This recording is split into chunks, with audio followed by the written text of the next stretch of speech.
vidéo FAQ ou FAQ ou foire aux questions pour ceux-là qui ne savent pas c'est quoi. Une FAQ, c'est tout simplement une foire aux questions.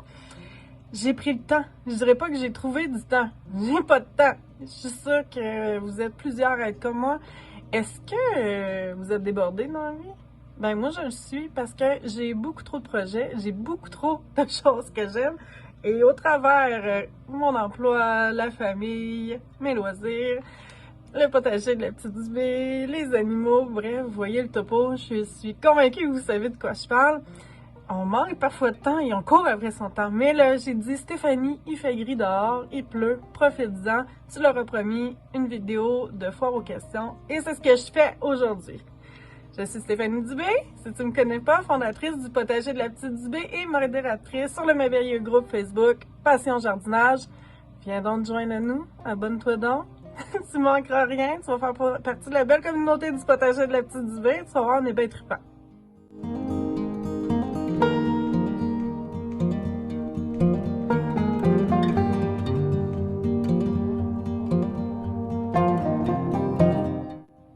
Donc, si tu me suis sur la page Facebook du potager de la petite Dubé, puis si tu me suis pas, ben, va t'abonner. Si ça te tente, là, il n'y a rien d'obligatoire, ok? Si tu me suis, j'avais fait une publication disant que j'avais le goût de faire une foire aux questions, puis d'y répondre en vidéo. En commentaire, vous m'avez laissé vos questions et c'est vraiment très très chouette parce que j'ai eu plein de questions super intéressantes. Mais vu que je suis verbomoteur, puis pour pas que la vidéo dure trop longtemps, pour pas que je vous tape ses nerfs, ben j'en ai sélectionné 4. Mais, attention, ceux pour qui je n'aurais pas répondu à vos questions, pas de panique, là. Je vais aller vous répondre, ou je suis déjà allée vous répondre en commentaire, ou j'ai tout simplement gardé vos questions en banque. Puis, si ça vous intéresse, si je suis pas trop, hein, me pique donc ben, si vous me trouvez pas trop ennuyante, ben, je pourrais vous en faire d'autres FAQ. Des fois, vos questions, en tout cas, pense à ça, puis dis-moi-le, ok? Donc, je me sens comme une lectrice de nouvelles, là. C'est vraiment très, très cool. Première question, j'ai tout ça ici. Première question nous provient de Serge. Bonjour Serge, merci de faire partie du potager communauté. Merci de faire partie du potager communauté. Merci Serge de faire partie de la communauté du potager de la petite Dubé.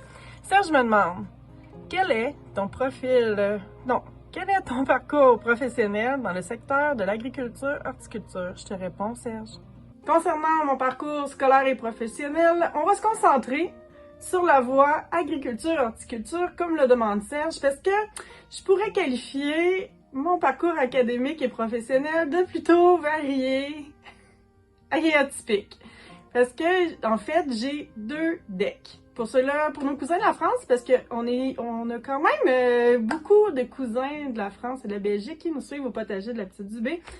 Un DEC, c'est un diplôme d'études collégiales au Québec que tu peux acquérir en allant au cégep.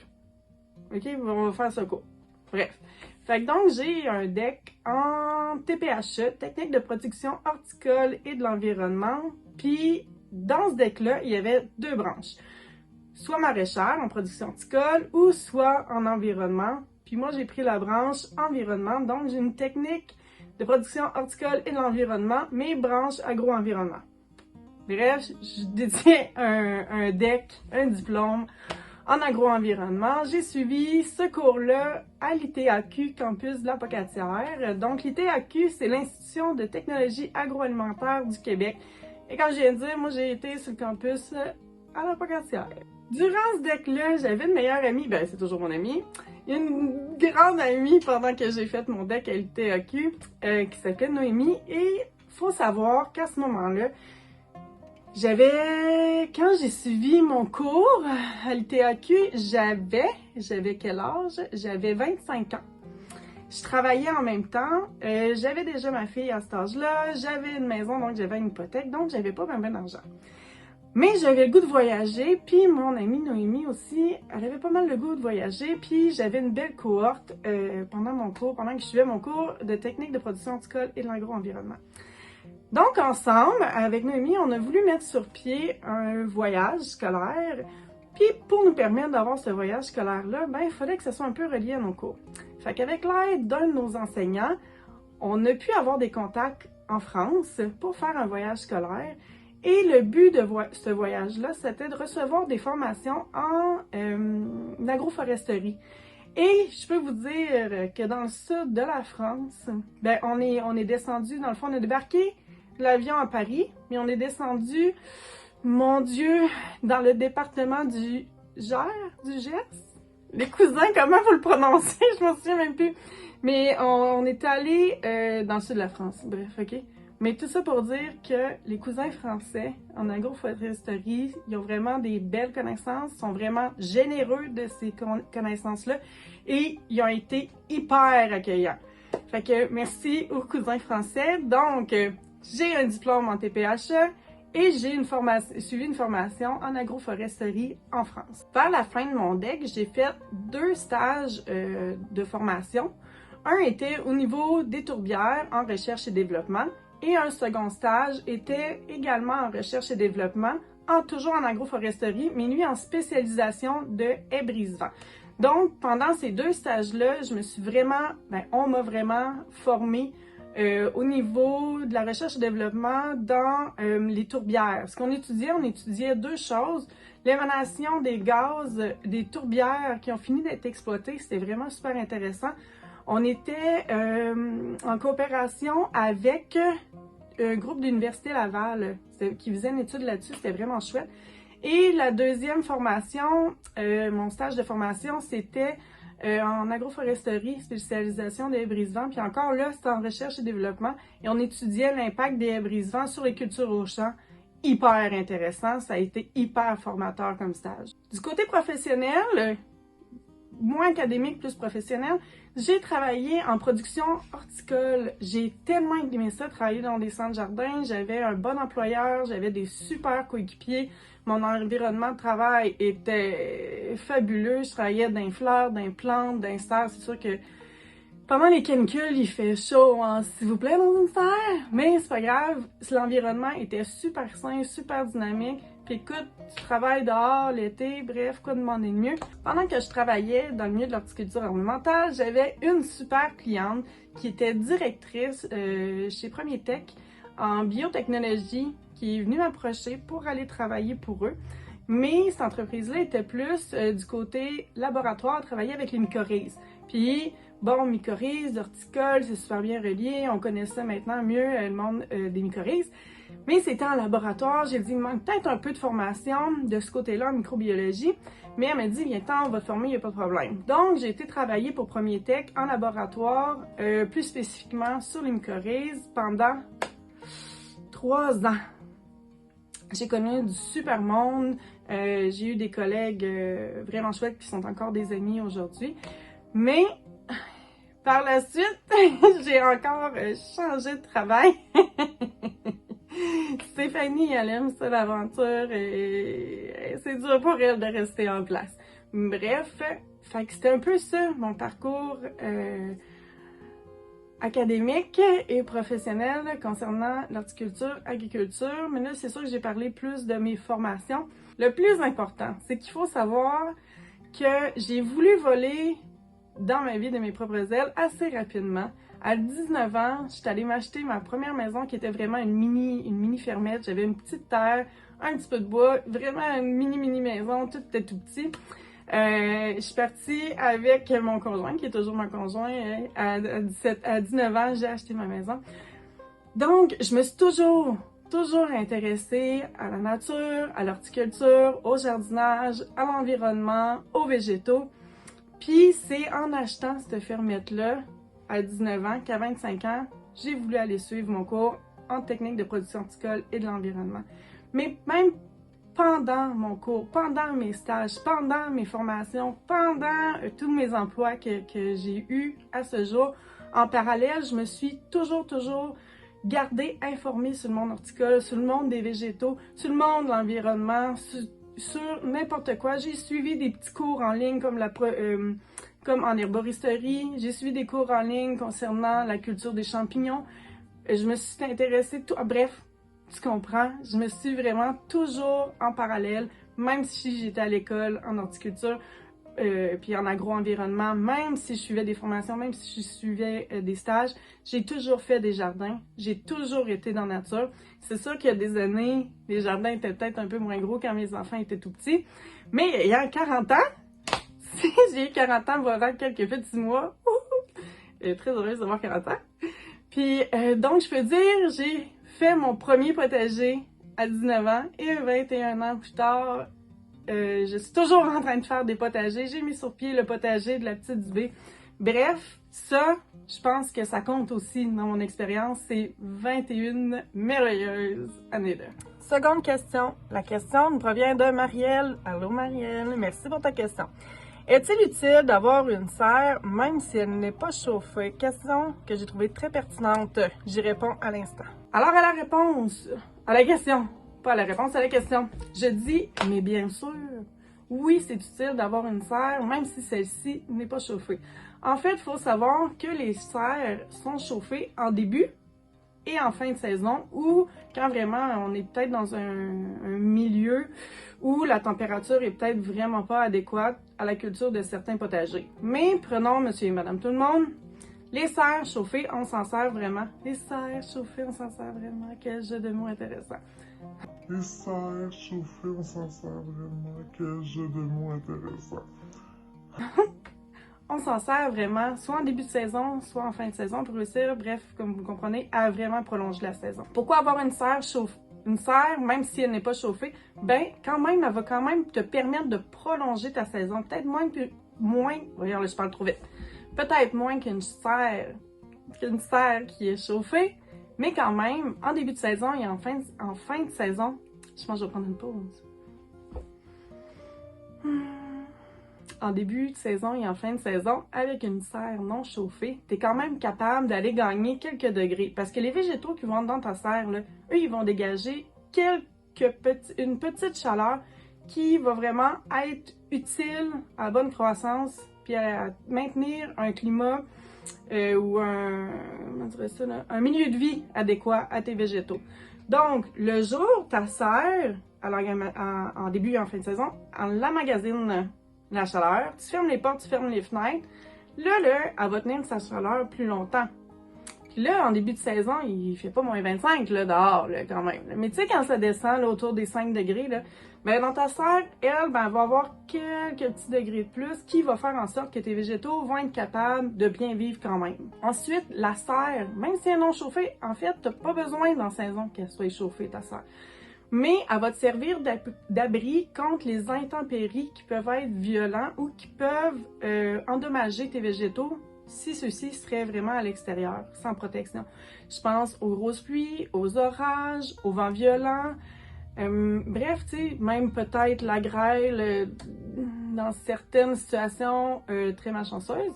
Mais bref, tu comprends, ton plan, là, il est vraiment à l'abri d'une météo qui pourrait être violente puis l'endommager.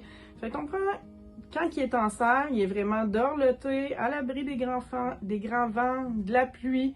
Bref, ça le protège. La serre, l'été, même si elle n'est pas chauffée, je me répète encore, elle n'a pas besoin d'être chauffée l'été, ta serre, OK? Puis, il y a des végétaux qui ont vraiment besoin de chaleur, qui sont bien aux grosses chaleurs. Fait que même s'il fait chaud dehors, dans ton potager, ben, dans ta serre, il fait encore pas mal plus chaud. Puis, il y a des légumes, il y a des végétaux qui aiment vraiment ça, la chaleur. Je pense aux concombres, aux melons, aux aubergines, aux poivrons, aux piments forts, aux gingembre, aux tomates. Ces plants-là, si tu les cultives en serre, comme moi je le fais, tous les légumes que je viens de nommer, peut-être pas toute la même année, mais bref, je les ai déjà tous cultivés dans ma petite serre non chauffée. Puis, vraiment, les rendements, ils étaient vraiment mieux avec ces végétaux-là que quand ils sont directement au potager. En fait, il y en a que t'as comme pas le choix. Du gingembre directement au potager, j'ai essayé. Quel désastre! Quelle déception! Mais du gingembre en serre, quelle réussite! J'adore le gingembre. Troisième question. Question que m'envoie Caroline. Salut Caroline! Pourquoi mes semis stagnent-ils? Il y a beaucoup d'options de réponses à cette question-là. Fait que j'essaye d'y répondre du mieux que je peux maintenant. Il y a vraiment une multitude une multitude de facteurs qui peuvent faire en sorte que tes plants stagnent durant le début de leur croissance. C'est difficile pour moi sans voir, sans observer, vraiment sans voir de photos, sans voir de vidéos, en n'étant pas sur place, de dire oui, c'est à cause de ça que tes plants stagnent en début de croissance. Toutefois, je peux te donner des pistes. Le premier que je te dirais, c'est le terreau. Est-ce que tu as un terreau de qualité? Est-ce que ton terreau est capable de bien retenir l'eau tout en étant capable de bien drainer? Est-ce que le pH est équilibré? Bref, avec un terreau de qualité, souvent, on n'a pas besoin de se casser la tête. Mais tu sais, les poches de terre noire à 1 pièce dans un magasin de grande surface, mais on le dit et on le redit, même si c'est pas cher, ça vaut pas cher. En fait, ça vaut rien, puis c'est sûr que tu te magasines juste un paquet de troubles avec ça. Donc, premièrement, se pose la question, est-ce que tu as acheté un terreau de qualité? Après, lors des semis, est-ce que tu as compacté le terreau dans tes pots? Parce qu'une terre compactée, ça donne vraiment de la difficulté à la plantule de se développer adéquatement un système racinaire. Puis quand un système racinaire a de la misère à se développer, ben c'est inévitable. La partie aérienne de la plante, c'est sûr qu'elle aussi, ça donnera pas grand-chose. Sans partir dans les détails, l'éclairage. Là, je veux pas faire polémique, mais faire pousser des végétaux sur le bord d'une fenêtre, c'est sûr que pour que ça pousse sans problème, ça te prend une belle fenêtre avec beaucoup d'ensoleillement, plein sud. Je dis pas que c'est impossible, je sais qu'il y en a qui le font. C'est correct qu'ils le fassent, ok? Pas de chicane dans la cabane. Mais moi, je préconise un éclairage artificiel. Est-ce que tes plantules ont un éclairage adéquat? Est-ce qu'ils ont de l'éclairage pendant un minimum de 14 à 16 heures par jour? Est-ce que tu as le bon spectre de lumière? Bref, tout ça, c'est de regarder au niveau de l'éclairage. Ça pourrait être un facteur pourquoi tes plantules stagnent en début de croissance. Ensuite, c'est quoi l'environnement de vie de tes plantules? Est-ce que tu fais pousser tes plantules dans ta cave? Est-ce que tu chauffes ta cave? Si tu chauffes au poêle à bois, peut-être que c'est sec, peut-être que le taux d'humidité n'est pas assez élevé. Si tu as des plantules dans une cave, par exemple, ok? C'est un exemple. Je sais que c'est pas tout le monde qui a une cave, mais c'est pour donner un exemple. Une cave ou une pièce fermée dans la maison ou dans l'appartement, une pièce qui est moins chauffée, est-ce que la température est adéquate pour une germination? On parle d'environ, là, ok? 25 degrés. Pour de la croissance, on est autour là, de la début vingtaine, 20, 21, 22, 23 degrés, environ, ok? Fait que la température, est-ce que le taux d'humidité est adéquat? Est-ce que c'est trop sec? Est-ce qu'au contraire, c'est trop humide? Est-ce que la température est trop basse? Est-ce que la température est trop élevée? Tu sais, quelqu'un qui est super frileux puis qui chauffe la maison à 28 au poêle à bois, ça se peut qu'il fasse trop chaud aussi. Fait que ça aussi, ça serait une piste à observer. J'ai de la misère avec mes mots cet après-midi. L'arrosage. Côté arrosage, je dis toujours, c'est mieux de moins arroser que de trop arroser. Là, c'est sûr là, que si tu n'arroses pas pendant un mois, il ne poussera pas grand-chose, ok? Mais les problématiques arrivent tellement tout le temps avec un excès d'arrosage. Là, apparaissent des moisissures, des champignons, des maladies, la fonte des semis. Bref, est-ce que les arrosages sont adéquats? Oui, c'est ça. Les arrosages, j'ai pas grand-chose d'autre à dire. Est-ce que tu arroses trop? Mais là, est-ce qu'il faut pas trop laisser sécher la terre non plus, là? Juste arroser adéquatement. Puis un dernier point qui me vient en tête, vite comme ça serait d'observer les plants. Justement, est-ce que tu as de la maladie? Est-ce qu'il y a la petite moisissure? Est-ce que tu as des petits insectes indésirables? Ça serait de faire vraiment bien observer tes plants, puis faire une tournée, voir qu'est-ce qui marche, s'il y a quelque chose qui marche pas avec tes plants. Qui attaquerait tes plants. C'est parce que je suis sur le bord d'une rue, puis il y a beaucoup de monde qui marche dans la rue. Puis là, ma fenêtre est genre là. Puis là, il y a des marcheurs, parce qu'il fait quand même beau aujourd'hui dehors. Puis ils me voient parler à mon téléphone. C'est un peu intimidant, ok? Quatrième et dernière question pour cette vidéo-ci provient d'Isabelle. Isabelle qui me demande comment faire un bel arrangement de fleurs en pot. Quel est ton secret pour avoir des beaux pots fleuris tout l'été? Ceux qui me suivent sur le potager de la Petite Dubé sur les réseaux sociaux savent que je suis en amour avec les pots ornementaux. J'adore faire des pots ornementaux. Bref, Isabelle, je réponds avec bon cœur à ta question. Comment je fais pour avoir mes beaux pots? Ceux qui suivent le potager de la petite Dubé sur Instagram ou sur Facebook, vous voyez des pots ornementales, j'adore ça. Je trouve que c'est tellement beau, je trouve que c'est tellement pratique, je trouve que ça garnit bien un terrain, ça garnit bien un espace cuisine à l'extérieur, ça garnit bien un balcon. C'est tellement beau puis pratique quand on les aménage bien. Donc oui, Isabelle, je te donne mes petits secrets. Premièrement, je vais être fatigante là, mais un terreau de qualité, ok? Oui, tu peux réutiliser le terreau d'une année à l'autre, ok?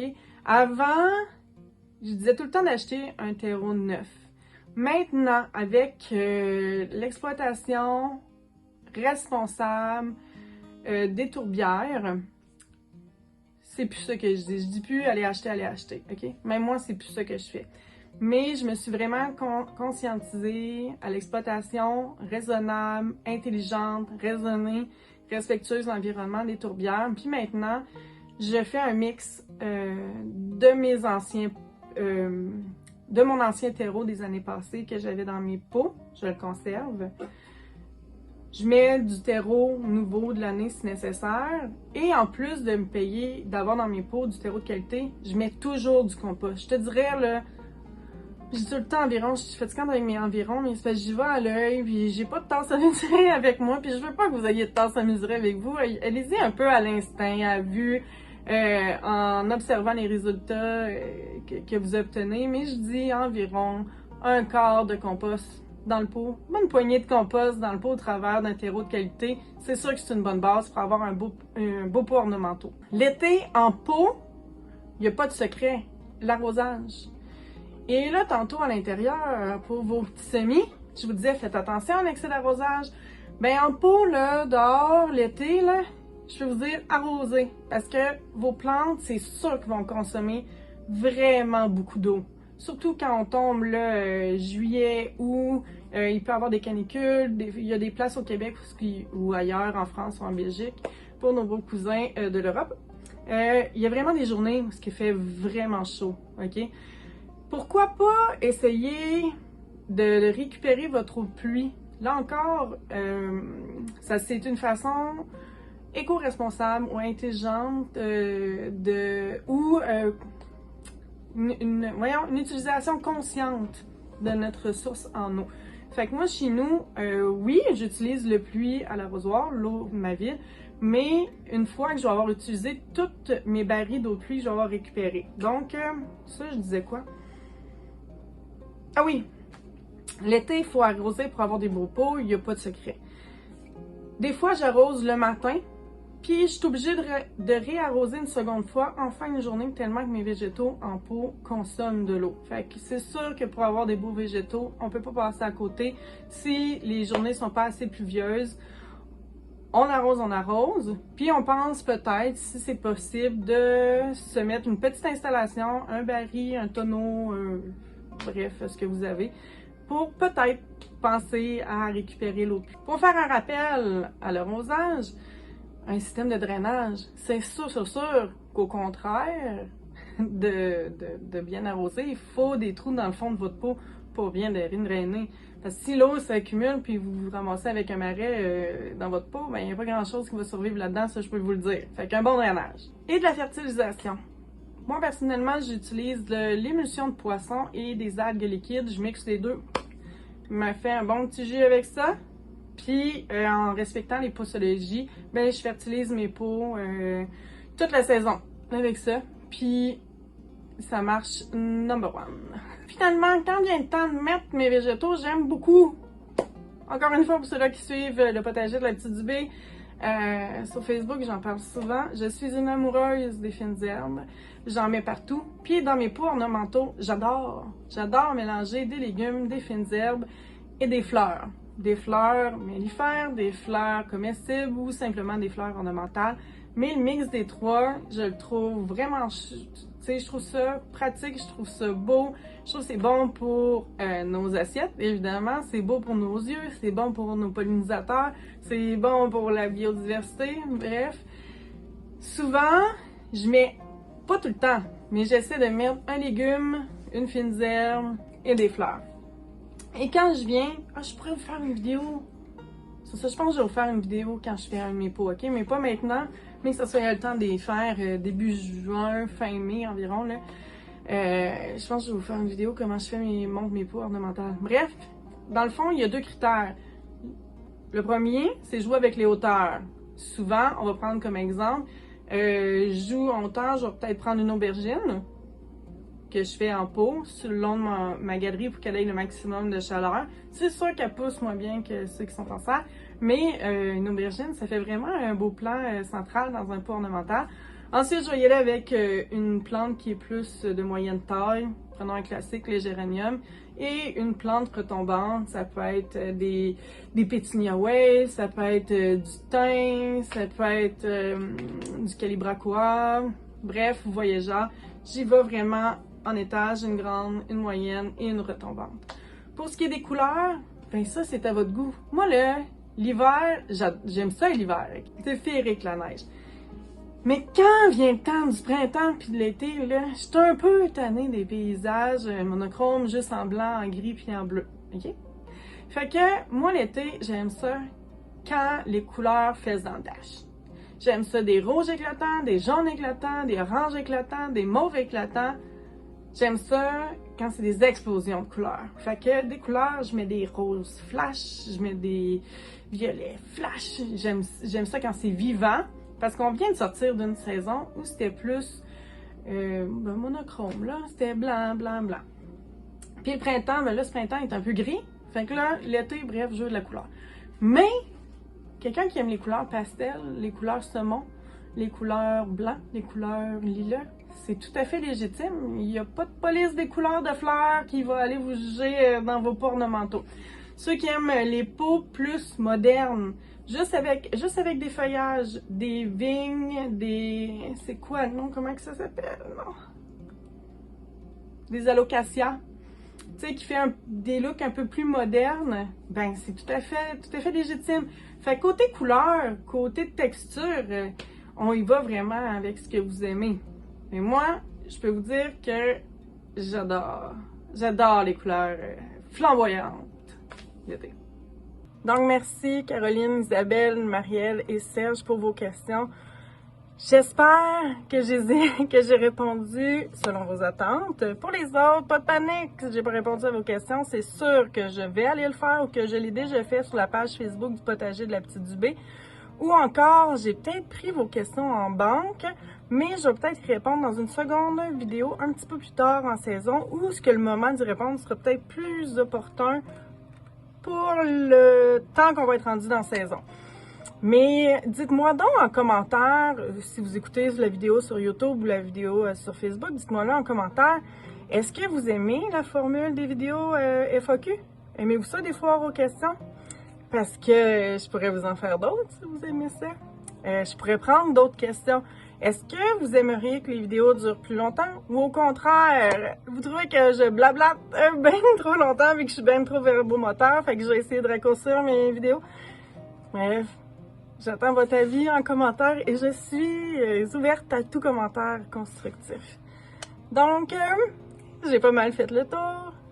Qu'est-ce que tu dirais d'aller faire un tour sur Instagram, Facebook, YouTube, TikTok afin de t'abonner puis d'agrandir la communauté de la Petite Dubé? Ça serait tellement chouette parce qu'on est vraiment du monde smart. Fait que sur ça, je te dis ciao!